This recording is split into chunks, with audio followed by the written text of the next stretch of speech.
ఆయనే కనమన్నాడు కానీ ఆయనే ఇవ్వమన్నాడు మనకెందుకు వారికి వద్దులే అయ్యా వాళ్ళు వదిలే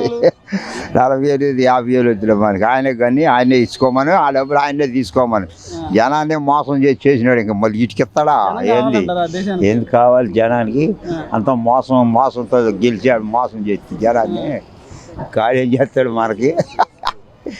కీడు సావడక ఏదో మా చేసి గెలిచి పవన్ కళ్యాణ్ వాళ్ళందరూ కలిసి నాటకం దిగారు బాగా సరిపోద్దండి 30,000 40,000కి చదివించడం వద్దా డాక్టర్ చదవాలి అంత జరిగే పని కాదులే అండి ఇస్తారు 30,000 ఇస్తారండి పిల్లలు చదువుకుంటారు పిల్లల్ని పుట్టిస్తే 3 పిల్లల్ని పుట్టికంటే తల్లిదండ్రులు 30,000 ఇస్తారండి అట్టగా కంటే 40,000 ఇస్తారంటున్నారు ఆ సంగతి లేదు ఆ సంగతి లేదు 30,000 సరిపోతా నీకు 30,000 40,000 తీసుకుంటే పిల్లలకి అసలు సాధ్యపడతా ఎట్లా సాధ్యపడుతుంది పిల్లలు తల్లి బంధనం కాదు